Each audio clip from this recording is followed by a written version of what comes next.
SAW ketika ia mengomentari masalah salat, dia mengatakan waju'ilat qurratu aini fi shalah. Allah telah jadikan sesuatu yang paling menghibur hatiku, yang menyenangkan jiwaku ada di dalam salat. Bahkan bukan hanya sekedar itu, ada qabliyah, ada ba'diyah, ada witir, ada tarawih kalau bulan suci Ramadan, ada duha, ada taubat, berbagai macam salat. Bahkan ada salat namanya salat sunat mutlak. Salat sunat mutlak, paling sedikitnya 1 rakaat, paling banyaknya sebanyak-banyaknya. Yang Rasul sallallahu alaihi wasallam pernah menyatakan dalam sabdanya, as-salatu khairu maudhu, faman syaa falyastaghfir wa man syaa falyastaqlil. Salat itu adalah sesuatu yang paling mulia, yang terbaik, termasuk yang dilakukan oleh seseorang hamba. Barang siapa di antara kalian ingin perbanyak, silakan perbanyak, kata Rasulullah, sebanyak-banyaknya. Kalau yang tidak mau berbanyak, mau sedikit, ada silakan sedikit. Yang jelas ia adalah sesuatu yang termasuk yang terbaik yang dilakukan oleh seseorang hamba. Al-Quran yang kita baca Rasulullah mengatakan afdal ibadat ummati tilawatil Quran. Termasuk yang paling afdal dari ibadat umatku adalah membaca Al-Quran.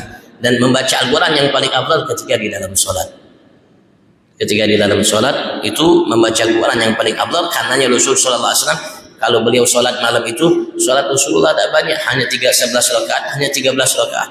Tapi Rasulullah kalau setiap 1 rakaatnya bisa membaca 5, 6 sampai 7 juz dalam sholatnya. Sholat malamnya setiap rakaatnya. Dan rukuk Rasulullah, sujudnya kurang lebih ketika berdirinya Rasulullah untuk membaca. Sampai Imam Syafi'i mengatakan dalam sholat, dalam rukun sholat yang ada, beliau berpendapat Imam Syafi'i yang terbaik dari rukun sholat yang ada adalah berdiri. Kenapa? Karena ketika berdiri kita baca Al-Quran. Menurut Imam Syafi'i. Dan ketika kita lihat, maka Rasulullah SAW mensyariatkan kepada kita salat-salat sunat yang banyak. Di luar Ramadan, begitu juga di bulan suci Ramadan terlebih-lebih. Sampai diriwayatkan ada sebagian sahabat yang salat sunatnya 1000 rakaat. Ada sebagian tabi'in, orang yang datang setelah masa mereka salat sunatnya 1000 rakaat setiap harinya, bukan hanya di bulan suci Ramadan. Seperti Sayyidina Ali Zainal Abidin bin Husain, cucunya Nabi besar Muhammad sallallahu alaihi wasallam. Sebagai Muqaddam Muhammad bin Ali, seperti Sayyidah Rabi'atul Adawiyah dan lain sebagainya. Mereka melaksanakan salat-salat sunat 1000 rakaat setiap harinya. Di luar Ramadan mereka melaksanakan itu. Karena mereka mengerti, paham apa yang mereka dapatkan di dalam sholat. Jadi suatu anugerah yang diberikan oleh Tuhannya Allah Subhanahu wa Ta'ala yang tidak bisa mereka ungkapkan kenikmatannya melalui kalimat kata-kata.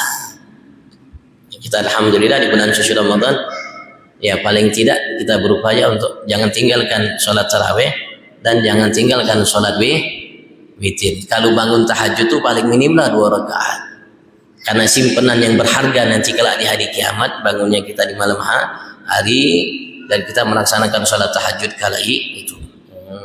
Mudah-mudahan Allah mudahkan untuk kita memperbanyak sholat. Mudah-mudahan Allah Subhanahu wa Ta'ala berikan kepada kita khusyuk di dalam sholat dan kita merasakan nikmatnya sholat, sehingga Allah jadikan sholat adalah termasuk sesuatu yang paling kita cintai, yang paling kita nikmati yang ada di dalam muka bumi ini, yang semua itu bisa kita nikmati, kita cintai.